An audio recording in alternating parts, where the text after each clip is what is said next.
नमस्कार प्रेक्षकांनो, मालिकेच्या पुढील काही भागांमध्ये आपल्याला खूपच जबरदस्त असा ट्विस्ट पाहायला मिळणार आहे. कारण अथर्व विचारेची साक्ष तर घेतली जाणारच आहे, परंतु इथे डॉक्युमेंट बदलायला IP ॲड्रेस अर्जुनने सांगितलेला आहे. त्याचबरोबर जोशी वकिलाला ताब्यात घेऊन जोशी वकिलाची साक्ष ही निर्णायक ठरणार आहे. अशी जोशी वकील काय साक्ष देणार आहे, त्याचबरोबर आता साक्षी, महिपत आणि प्रिया सगळे एका वेळी कसे अडकणार आहेत ते आपल्याला या व्हिडिओमध्ये पाहायला मिळणार आहे. त्यासाठी हा व्हिडिओ शेवटपर्यंत पहा. तर अर्जुनने आता कोर्टामध्ये इथे सगळी कारवाई सुरू केलेली असते. कशा पद्धतीने तो मुद्दे मांडत असतो, एक एक मुद्दा तो मांडत असतो आणि त्याचबरोबर सगळ्यांच्या समोर तो प्रत्येक गोष्ट अगदी पॉईंट टू पॉईंट आणत असतो. आणि त्याच वेळी आता महिपत आणि प्रिया त्याचबरोबर साक्षी यांचे धाबेदन आणलेले असतात. तर प्रेक्षकांनो, तुम्ही व्हिडिओ पाहता त्याचबरोबर व्हिडिओला लाईकही करा. त्याचबरोबर ट्विस्ट तुम्हाला कसा वाटतो ते कमेंट करून सांगा. तुमचे काही सजेशन असतील तर तेही आवर्जून सांगा, कारण तुमच्या कमेंटमुळं, तुमच्या लाईकमुळं आम्हाला व्हिडिओ बनवण्यासाठी प्रोत्साहन मिळतं. त्याचबरोबर चॅनलवरती नवीन असाल तर चॅनलला नक्की सबस्क्राईब करा. तर अथर्व विचारेची साक्ष ही कशी आता घेतली जाणार असते. अथर्व विचारेला अर्जुनने कोर्टात आणलेलं असतं आणि त्यासोबतच अर्जुन ज्या पद्धतीनं आता कोर्टामध्ये युक्तिवाद करणार असतो त्यामध्ये वाट लागणार असते, ती म्हणजेच महिपत, साक्षी, प्रिया एकाच वेळी हे सगळं घडणार असतं. तर अर्जुनने आता कोर्टात ब्रेक झालेला असतो. 15 मिनिटाच्या ब्रेक नंतर पुन्हा कोर्ट सुरू झालेलं असतं. कोर्टात कार्यवाही सुरू झालेली असते आणि त्यासोबतच या सर्व गोष्टी घडत असतात. तेव्हा मात्र इकडे साक्षी आणि महिपत यांना पुसटशीही कल्पना नसते की नक्की कोर्टामध्ये काय होणार आहे, कोर्टामध्ये कोणाकोणाला आणलं जाणार आहे, काय काय होणार आहे, या कोणत्याही गोष्टीबद्दल त्यांना कोणालाही कल्पना नसते. त्यासोबतच आपल्याला पाहायला मिळतं की साक्षी, महिपत बिनधास्त असतात. फक्त आता त्यांना धक्का बसलेला असतो, तो म्हणजे ही जी केस आहे जी चालू झालेली असते तेव्हा अर्जुन अचानक तिथे येऊन टपकलेला असतो आणि अर्जुन आल्यामुळं यांची मात्र वाट लागलेली असते. अर्जुन तिथे कसा पोहोचलेला आहे, अर्जुनला हे सगळं कोणी दिलेलं आहे, हे सगळं आता चालू झालेलं असतं. त्याचबरोबर इकडे आपल्याला पाहायला मिळतं की अर्जुन कोर्टामध्ये असा साक्षीदार आणणार असतो, असा व्हिडिओ दाखवणार असतो की ज्यामुळं तो व्हिडिओ कोर्टामध्ये दाखवल्यामुळं महिपत पूर्णपणे अडकणार असतो आणि त्याचबरोबर साक्षी आणि महिपतची वाट लागणार असते. तर हे सगळं आपल्याला या व्हिडिओमध्ये पाहायला मिळणार आहे. तर अर्जुनने आता अथर्व विचारेला तिथं आणलेलं असतं. अथर्व विचारेला तो विचारू लागतो की मला आत्ताच्या आत्ता कळलं पाहिजे की हे जे डॉक्युमेंट्स आहेत ते तुमचे आहेत का. तेव्हा अथर्व सांगतो की हो, हे डॉक्युमेंट्स माझेच आहेत. तेव्हा अथर्व म्हणतो की आता मला खरं सांगा की तुम्ही हे डॉक्युमेंट स्वतःहून दिलेत ना साक्षी शिकरे यांना. तेव्हा म्हणतो नाही, मी कशाला देऊ, मी एका कंपनीत कामाला आहे, माझं अपॉइंटमेंट लेटर मी तुम्हाला दिलेलं आहे. त्याचबरोबर मी अन्नपूर्णा ट्रस्टसाठीही काम करतो, काही सोशल वर्क मला करायचं असतं त्यासाठी मी काम करत असतो. कारण माझा या गोष्टीची काहीच संबंध नाही आहे, मी काहीच असं केलेलं नाही आहे. कारण मी असं का करू आणि मी त्यांना डॉक्युमेंट्स कशासाठी देऊ, असं इकडे तो बोलत असतो. आणि तेव्हा मात्र अर्जुन म्हणतो ठीक आहे, तुम्ही बसू शकता. आणि मग आता पुन्हा साक्षी शिकरेला बोलवलं जातं. साक्षी शिकरेला आता अर्जुन प्रश्न विचारू लागतो, त्याचे युक्तिवाद, त्याचे प्रश्न, यामुळं तर साक्षीच्या अगदी शिट्ट्याच वाजत असतात. तिला कळायचं बंद झालेलं असतं, तिला कळतच नसतं की अरे बाप रे काय करायचं. हा अर्जुन सुभेदार तर काही सोडत नाही आहे, पाठच सोडत नाही आहे. मग अर्जुन म्हणत असतो की मला सांगा साक्षी शिकरे, हा जो अथर्व विचारे आहे तो तुमचा सावत्र भाऊ ना, म्हणजे तुमच्या आईच्या म्हणजे त्यांच्या एक्स्ट्रा मॅरिटल अफेअरमधून जन्माला आलेला, बरोबर आहे. मग मला सांगा अथर्व शिकरे यांच्या वडिलांचं नाव काय आहे. तेव्हा साक्षी सांगू लागते की अशोक शिकरे. अथर्व विचारेच्या वडिलांचं नाव काय आहे. तेव्हा साक्षी सांगू लागते की अशोक विचारे आणि माझी आई यांचे तिथं संबंध होते, शारीरिक संबंध होते, त्यांच्यामध्ये जे नातं होतं त्यामुळं ते मूल जन्माला आलेलं आहे. हे ऐकता क्षणी खूप मोठा धक्का बसलेला असतो आणि त्यासोबतच हे सगळं घडत असतं. तेव्हा मात्र अर्जुन आता बोलत असतो. अर्जुन म्हणत असतो की आत्ताच्या आत्ता मला इथं समजलं पाहिजे. मला सांगा, तुम्ही तर कोर्टाला सांगितलेलं होतं की हा जो अथर्व विचारे आहे तो मेलेला आहे. मग हा अथर्व विचारे इथे कसा जिवंत आहे ते सांगा. मग आता मला हे तुम्ही सांगा की खरंच हा जो अथर्व आहे तो तुमचा भाऊच आहे ना, हा प्रश्न विचारला जातो. तेव्हा मात्र साक्षी म्हणत असते की हो, माझा भाऊच आहे. तेव्हा मात्र आता साक्षीची वाट लागलेली असते. साक्षी म्हणत असते की नाही, आता काय करायचं. अर्जुन म्हणतो नाही, तुम्ही विचार करून उत्तरं द्या, कारण तुमच्या उत्तरांमुळे खूप मोठा प्रॉब्लेम होऊ शकतो इथं. तेव्हा साक्षी मात्र अडकत चाललेली असते. साक्षीला कळायचं बंद झालेलं असतं. साक्षी म्हणत असते की हो, हा माझा भाऊच आहे. हे सगळं ती बोलत असते. आणि मग आता साक्षीला तो म्हणत असतो पण तुम्ही तर सांगितलं होतं ना तुमचा भाऊ हा मेलेला आहे. तेव्हा साक्षी म्हणत असते की हो, पण आता मला जे कळलं, मला जे मिळालं तेच मी तुम्हाला सांगितलं ना. तेव्हा अर्जुन म्हणतो की तुमची मिस्टेक होती. मला जे मिळालं, मला जे कळलं यापेक्षाही आता तुम्ही जे काय बोलताय ते चुकीचं आहे. तेव्हा साक्षी म्हणत असते म्हणजे. तेव्हा अर्जुन बोलत असतो की अहो, तुम्ही स्वतः सांगितलं ना तुम्ही अंत्यसंस्कार करायला गेला होता, मग आता अशा पद्धतीनं चुकीचं कसं बोलू शकता तुम्ही. तेव्हा साक्षी म्हणत असते अहो, मी चुकीचं नाही बोलत आहे. तेव्हा अर्जुन म्हणत असतो आत्ताच तुम्ही बोलला ना की तुम्हाला जे कळलं होतं त्यामुळं तुम्ही हे सगळं केलेलं आहे. पण मला सांगा की आता तुमचा भाऊ हा जिवंत आहे, त्याचं नावही तुम्ही सांगितलेलं आहे की अथर्व अशोक विचारे. अशोक विचारे आणि त्याचबरोबर तुमच्या आईचे शारीरिक संबंध होते, एक्स्ट्रा मॅरिटल अफेअर होतं, ही गोष्टही तुम्ही मला सांगितलेली आहे. मग मला आता पुढचा प्रश्न आहे की मग अथर्व विचारेची आई कशी जिवंत आहे. कारण अथर्व विचारेची आई तर जिवंत आहे. तेव्हा अथर्वने सांगितलेलं असतं की हो, तो मूळचा कोकणातला आहे आणि त्याची आई जिवंत आहे, ही गोष्ट सांगितलेली असते. तेव्हा मात्र इकडे आता साक्षी तिच्या शब्दांमध्ये अडकत चाललेली असते. अलगद ती अडकत असते. तिला माहिती नसतं की तिनं स्वतःसाठी केवढा मोठा खड्डा तिथे खोदून ठेवलेला आहे आणि त्यामध्ये ती पडत आहे.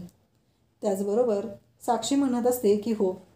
पुन्हा अर्जुन तिला प्रश्न विचारतो, मला खरं सांगा, म्हणजे हे जे काही चाललेलं आहे ते तुम्हाला योग्य वाटते का. कारण तुम्ही एकदा सांगताय की तुम्ही हे असं पद्धतीनं केलेलं आहे, एकदा सांगताय की नाही यामध्ये तुमचा काहीच दोष नाही आहे. नक्की खरं काय आहे सांगाल का तुम्ही. खरं काय आहे कळतंय का तुम्हाला. तुम्ही जे काय बोलताय त्याबद्दल तुमच्या लक्षात येतं आहे का, तुम्ही खोटं बोलताय. कारण तुम्ही प्रत्येक वेळेस, मागच्या वेळेसही शिवानीला तुम्ही सादर केलं होतं, त्याचबरोबर हॉटेलचा जो मालक होता त्यालाही सांगितलेलं होतं, तिथंही तुम्ही CCTV फुटेजचा गोंधळ घातलेला होता. शिवानीला आणून खोटी साक्ष दिलेली होती, तिचा गैरफायदा घेतलेला होता आणि आजही तुम्ही तेच करत आहात. असं अर्जुन ओरडून ओरडून तिला विचारत असतो आणि कोर्टाला सांगत असतो की मला एक सांगा, जर साक्षी शिकरेने गुन्हा केलेलाच नाही तर साक्षी शिकरे ह्या वारंवार त्यांचे स्टेटमेंट का बदलत आहेत आणि त्याचबरोबर त्यांनी आणलेले साक्षीदार ते खोटे का ठरत आहेत, हा प्रश्न विचारला जातो. आणि त्यासोबतच मोठी गोष्ट घडते आणि मग आता जज साहेब त्याचबरोबर रविराज हे सगळेजण आता विचारात पडलेले असतात. जे घडत असतं ते खूपच भयानक असतं. रविराज म्हणत असतो खरंच जर साक्षी खोटी नाही आहे, साक्षीने खून केलेला नाही, तर प्रिया मला असं वाटतंय की तू चुकीच्या माणसाला पाहिलेलं आहे. कारण साक्षीने जर खून केला नाही असं तुझं आणि तिचं म्हणणं आहे, तर मला एक गोष्ट सांग प्रिया की हे तू जे काही आत्ता कोर्टाच्या समोर सांगितलेलं आहे, तुझी साक्ष तू दिलेली आहे, तुझ्या साक्षीमुळे जर मधुभाऊंना जेल होत असेल आणि तू जर याच्यामध्ये अडकली तर एक गोष्ट लक्षात ठेव, मीही तुला या सगळ्यातून वाचवणार नाही. असं आता तिथेच रविराज प्रियाला बोलत असतो. प्रियाची मात्र वाट लागलेली असते. तिला कळायचं बंद झालेलं असतं. मी आता काय करू, म्हणजे कशा पद्धतीनं करू हे सगळं, हा प्रश्न तिला पडलेला असतो. कारण तिला कळायचं बंद झालेलं असतं. कारण अर्जुनने असे वार केलेले असतात.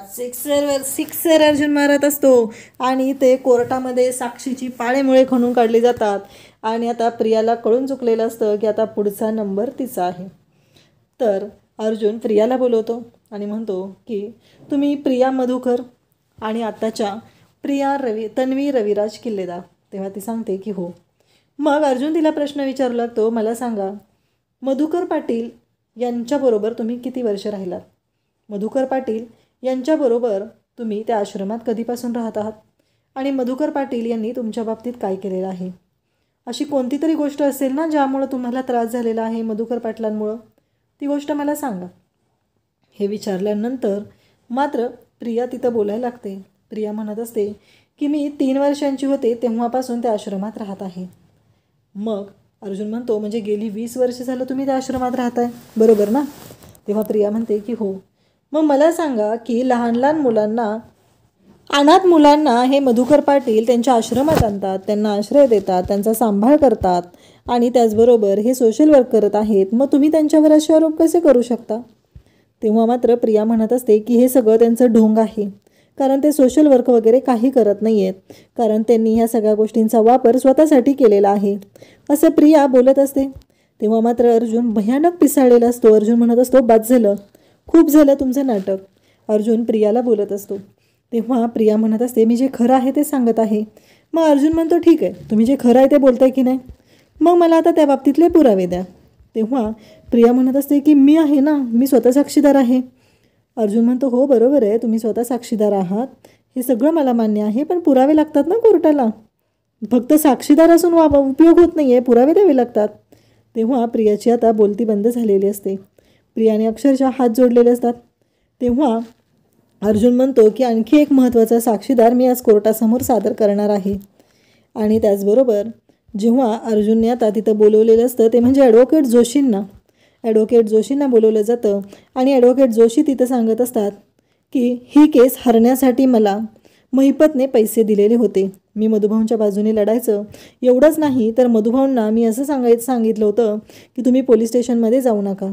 जर मधुभाऊ पोलीस स्टेशनमध्ये नाही गेले तर मात्र त्यांचा जामीन रद्द होणार होता. आमचा हा प्लॅन ठरलेला होता. आता जोशी वकिलाने ते सर्वांच्या समोर येऊन गुन्हा कबूल केलेला असतो आणि जोशी वकिलाने सांगितलेलं असतं.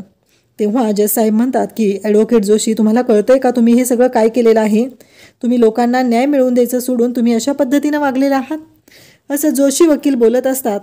तेव्हा जोशी वकिलांना जज साहेब बोलत असतात. तेव्हा जोशी वकील म्हणत असतात की माफ करा, माझ्याकडनं चूक झालेली आहे, मी अशा पद्धतीनं वागलेलो आहे, हे चुकीचं आहे, हे मलाही माहिती आहे, पण जे घडलेलं होतं ते असंच होतं आणि आत्ता मी ही साक्ष देत आहे, असं ते बोलत असतात. तेव्हा मात्र जोशी वकिलांची साक्ष निर्णायक साक्ष ठरते, कारण जोशी वकील तर मधुभाऊंच्या बाजूने लढत होते. मग जोशी वकिलांनी असं काय केलं म्हणून हे सगळं घडलेलं आहे, हे सगळं चालू असतं. आणि त्याचबरोबर इकडे जोशी वकील स्पष्टपणे सांगत असतात. जोशी वकील म्हणत असतात की हे सगळं अशा पद्धतीनं झालेलं आहे. मग आता रविराजला मात्र विचार पडतो, म्हणजे ह्या जोशी वकिलाने पण गोंधळ घातलेला आहे, आता अर्जुन काय सोडणार नाही. तेव्हा आता अर्जुन कोर्टाच्या समोर ही गोष्ट समोर आणतो की एक गोष्ट लक्षात ठेवा जज साहेब, प्रत्येक वेळेस साक्षी शिकरे ह्या खोटे पुरावे सादर करत आहेत, खोट्या गोष्टी कोर्टाच्या समोर आणत आहेत, कोर्टाची दिशाभूल करण्याचा प्रयत्न करत आहेत. प्रत्येक वेळेस त्यांना असं वाटत आहे की त्यांनी जे काही केलेलं आहे ते फक्त आणि फक्त या केसमधून सुटका होण्यासाठी केलेलं आहे. तर मला कोर्टाला हे दाखवून द्यायचं आहे की जर त्या खऱ्या आहेत तर त्यांना खोटे पुरावे कोर्टाच्या समोर का सादर करावे लागत आहेत आणि अशी वेळ त्यांच्यावर का आलेली आहे की त्यांना वारंवार कोर्टाशी खोटं बोलावं लागत आहे, कोर्टाला फसवावं लागत आहे, हे अर्जुन बोलत असतो. प्रिया आणि इकडे नागराज यांच्या शिट्ट्या वाजलेल्या असतात, त्यांना कळायचं बंद झालेलं असतं, कारण आता ते पुरते अडकत चाललेले असतात, त्यांना कळतच नसतं की आता पुढे काय करायचं, हा प्रश्न पडलेला असतो. आणि त्यासोबतच अर्जुन बोलत असतो. रविराज म्हणत असतो की तन्वी, तू जर खोटं बोलली असेल तर तूही अडकणार आहे, एवढं लक्षात ठेव, कारण तू प्रत्येक वेळेस खोटे आरोप केलेले आहेत. सगळे डॉक्युमेंट्स कोर्टाच्या समोर दिले जातात, जोशी वकिलाने साक्ष दिलेली असते आणि आता हे सगळं घडत असतं. तेव्हा मात्र अर्जुनने आता खूपच मोठी गोष्ट करण्याचं ठरवलेलं असतं. अर्जुनने ठरवलेलं असतं की काहीही झालं तरीही आता शांत राहायचं नाही, कारण हे सगळं जे काही घडत आहे यामागं काहीतरी कारण आहे. आणि आता अर्जुनने कोर्टाच्या समोर ह्या गोष्टी आणलेल्या असतात आणि जज साहेब आता निर्णय देतात, ते म्हणजे साक्षी शिकरे यांनी कोर्टाचा अपमान केलेला आहे, कोर्टाचा खूप वेळ वाया घालवलेला आहे, त्यामुळे आता साक्षी शिकरे यांना मी चौकशीसाठी पोलिसांनी ताब्यात घ्यावं असे आदेश देत आहे. त्याचबरोबर जोशी वकिलाची सनद 6 महिन्यांसाठी रद्द केली जात आहे. महिपत शिकरे यांनी जोशी वकिलाला चुकीच्या गोष्टी करायला लावलेल्या आहेत, त्यासाठी त्यांना 3 महिन्याचा कारावास भोगावा लागत आहे. आणि त्याचबरोबर तन्वी रविराज किल्लेदार म्हणजे नामांकित वकील रविराज किल्लेदार यांची मुलगी ही अशा पद्धतीने खोटं का वागत आहे, नक्की काय करत आहे, यासाठी त्यांनाही पोलिसांच्या ताब्यात दिलं जात आहे. आता कोर्टाने जो निर्णय दिलेला असतो त्यामुळं मात्र वाट लागलेली असते, ती म्हणजे प्रिया, साक्षी, महिपत, जोशी वकिलाची. पण अर्जुनने जोशी वकिलाला शब्द दिलेला असतो की तो लवकरच जोशी वकिलाला मदत करेल. आणि या सगळ्यातून तो त्याला बाहेर काढेल हा शब्द अर्जुनने दिलेला असतो. रविराज मात्र अर्जुनकडे पाहतच राहतो, कारण अर्जुनने आज कोर्टात जे युक्तिवाद केलेले असतात, जे खरं केलं असतं ते अगदी अर्जुन हा त्याचाच शिष्य आहे हे त्याला जाणवत असतं. त्याला कळलेलं असतं की अर्जुन हा माझाच शिष्य आहे आणि अर्जुन माझ्याच पट्ट्यामध्ये तयार झालेला आहे हे त्याच्या लक्षात आलेलं असतं. कारण अर्जुन हा खोट्याची बाजू कधीच घेणार नाही, तो नेहमी सत्याच्या पाठीशी उभा राहणार. ही गोष्ट मात्र आता इकडे अर्जुनच्या बाबतीत रविराजला कळलेली असते. अर्जुन जर मधुकर पाटलांची साथ देत असेल तर नक्कीच असं काहीतरी घडलेलं असणार आहे असं आता त्यांना वाटू लागलेलं असतं. महिपतच्या तर शिट्ट्या वाजायला सुरुवात झालेली असते. महिपतला कळायचं बंद झालेलं असतं. महिपतची मात्र घाबरगुंडी उडालेली असते. तर आजचा हा ट्विस्ट तुम्हाला कसा वाटला ते कमेंट करून सांगा. अशाच अपडेटसाठी चॅनलशी कनेक्टेड राहा. थँक्यू.